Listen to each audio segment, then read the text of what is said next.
ये एक करीबी खानदानी मामला है। हुदैबिया पेपर मिल के मामले में जब आप डायरेक्टर्स और शेयर होल्डर्स पर नजर डालें तो ये सिर्फ पूरा शरीफ खानदान, करीबी खूनी रिश्तेदार और चंद कजन्स हैं जिनका जिक्र डायरेक्टर्स के तौर पर भी किया जाता है। रमजान शुगर मिल की शेयर होल्डिंग पर नजर डालें तो आपको अंदाजा होता है कि उसे चीफ एग्जीक्यूटिव ऑफिसर जनाब हमजा शहबाज चला रहे हैं। शहबाज शरीफ नवाज शरीफ के छोटे भाई हैं।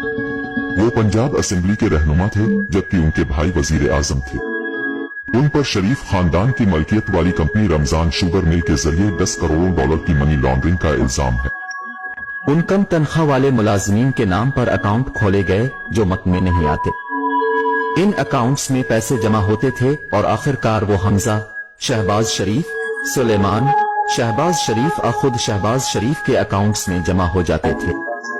दरअसल ये फाइलें जो आप यहाँ देखते हैं, इसमें नाम दिए जाते हैं, ये बैंकिंग दस्तावेजात देते हैं, चालान देते हैं, वो सब कुछ जो उन तमाम बैंकिंग रिकॉर्ड्स में दर्ज है, कम उजरत वाले मुलाजमीन के नाम देते हैं।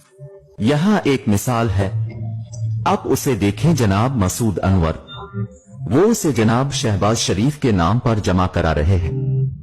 ये 1.6 मिलियन रुपए है। ये रकम हबीब बैंक ऑफ पाकिस्तान में 26 अप्रैल 2017 को जमा कराई गई थी जब शहबाज शरीफ वजीर आला थे। ये 13 मई 2016 को मियां मोहम्मद शहबाज शरीफ के नाम पर 6 लाख रुपए की एक और रकम है। जनाब मसूद अनवर के अकाउंट में 52,451 रुपए जमा कराए गए।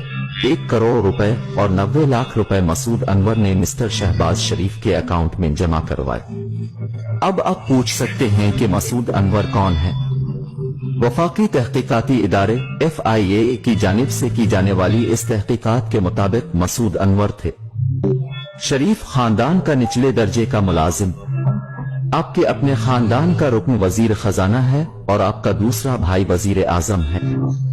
लिहाजा इस वक्त पूरी बैंकिंग चीन उनकी सहूलत के लिए मौजूद थी और मैं तहकीकात में शामिल एक जराये से बात कर रहा था। चूंकि एक बार जब उन्होंने बैंकरों से पूछा कि ये उनकी नाक के नीचे कैसे हो रहा है और उन्होंने इन तमाम सरगर्मियों को क्यों नहीं रोका, तो उन्होंने कहा कि लोग बंदूक बरदारों के साथ बैंकों में आते थे और एक खातून तफ्तीशकारों ने कहा कि वो एक बैंकिंग अफसर को रो रही थी कि हम क्या कर सकते थे।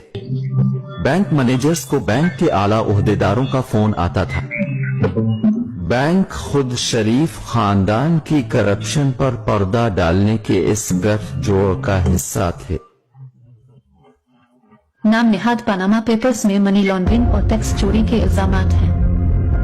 इसमें आलमी रहनुमा शामिल हैं और जहां उनमें से कुछ पर टैक्स से बचने की कोशिश में अपना पैसा छुपाने का इल्जाम है। ये पाकिस्तान के लोगों के लिए हैरत की बात थी क्योंकि ये बैन अलअक़वामी सतह पर सामने आया था। इसकी साख बहुत ज्यादा थी क्योंकि इससे पहले कई सालों से शरीफ खानदान इस खबर को इस्तेमाल करता रहा है कि उनके खिलाफ ये तमाम इल्जामात सियासी मुहर्रिकात पर मबनी है।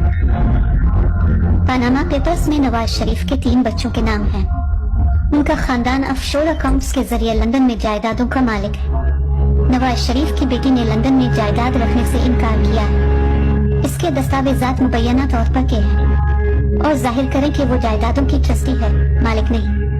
लेकिन वो दस्तावेजात की पूरी नामी फॉन्ट में लिखी गई है जो 2007 तक दस्तयाब नहीं थी।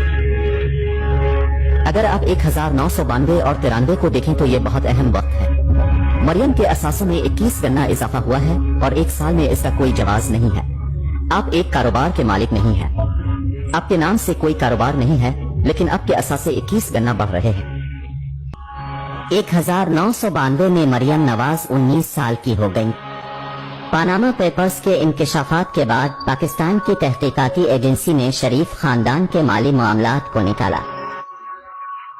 मुश्तरका तहकीकाती टीम को बुनियादी तौर पर पता चला कि मिस्टर नवाज शरीफ आमदनी के मालूम जराये से बनाए गए असासों का जवाब पेश नहीं कर सके। ये अहम इल्जामात में से एक था। मामले को फौजदारी कार्रवाई के लिए भेज दिया गया था। फौजदारी इस्तिगासा में एक मुकदमा था जो तकरीबन 1 साल तक चलता रहा और इस मुकदमे में नवाज शरीफ की तरफ से इनकी दौलत की असल लंदन में उन 4 फील्ड फेयर्स की वजाहत के बारे में एक भी जवाब नहीं आया। वो पैसा कहाँ है जो वो कभी साबित नहीं कर सके थे। शरीफ खानदान का शुमार पाकिस्तान के अमीर तरीन अफराद में होता है, लेकिन उनकी दौलत की असलियत अभी तक एक मुअम्मा बनी हुई है। इस वक्त अपनी फेयर में जिस फ्लैट में रह रहे हैं, इसका नाम दरअसल गुज़िश्ता साल पाकिस्तानी अखबार दी न्यूज में उन 4 फ्लैटों में से एक के तौर पर लिया गया था जो आपके वालिद ने मुख्तलिफ स्विस और ऑफशोर कंपनियों के जरिए गैर कानूनी तौर पर खरीदा था। तो नहीं, जो लोग असल में इसके लिए हमें मोरिद इल्जाम ठहरा रहे हैं वो अदालत में जाते हैं और इसे साबित करते हैं। लेकिन क्या आप जानते हैं कि आप जिस फ्लैट में रह रहे हैं इसका मालिक कौन है? ठीक है, अभी ये सवाल नहीं है। तो नहीं, लेकिन ये वो सवाल है जो मैं आपसे पूछ रहा हूँ। क्या आप जानते हैं कि फ्लैट का मालिक कौन है? ठीक है, ये किराया पर है, ये मैं हूँ। मैं किराया की बुनियाद पर फोन कर रहा हूँ जो हर चौथाई पाकिस्तान से आता है। आप उसे जाती तौर पर किराया पर दे रहे हैं या पैसा पाकिस्तान से आता है? पैसा पाकिस्तान से आता है।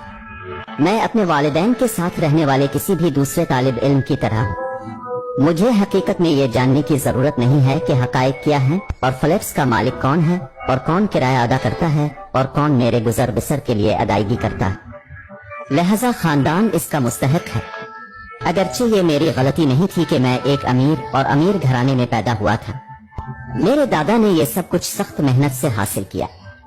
जब आप उनसे पूछेंगे कि आपको ये पैसा कहाँ से मिला तो वो आपको आजादी के वक्त अपने मरहूम दादा की कहानी सुनाना शुरू कर देंगे। हम हिंदुस्तान से आए थे, हमारे पास कारोबार है। सच छोटी बात यह है कि दुनिया में ऐसा कोई कारोबार नहीं है जिसके पास मनी ट्रेल ना हो। अगर आप उनकी टैक्स फाइलिंग को देखें तो ये एक बड़े सनती खानदान के तौर पर सामने नहीं आता है। शरीफ खानदान पाकिस्तान के इस अमीर घराने में कभी शामिल नहीं हुआ, लेकिन अब अगर आप पाकिस्तान के अमीर तरीन खानदानों की फहरिस्त बनाएं तो यकीनी तौर पर शरीफ खानदान टॉप 3 में शामिल होगा। हो सकता है कि टॉप 5 में इसलिए शामिल हों कि लक्समबर्ग, बरतानिया, मुत्तहिदा अरब अमारात और सऊदी अरब में उनकी कितनी जायदादें छपी हुई है। अमेरिका में मुख्तलिफ बैंक अकाउंट्स में किया है जो मालूम नहीं कि ये 4 अरब डॉलर है या 5 अरब डॉलर, ये मालूम नहीं है। दिसंबर 2018 में पनामा पेपर्स के इंकशाफात के नतीजे में नवाज शरीफ और उनकी बेटी को करप्शन के इल्जामात में 7 साल कैद की सजा सुनाई गई। नवाज शरीफ लंदन में इलाज के लिए जमानत पर हैं और लंदन से पाकिस्तान वापस आने से इनकार कर रहे हैं। नवाज शरीफ का दावा है कि उनका जवाल पाकिस्तानी फौज की साजिश है।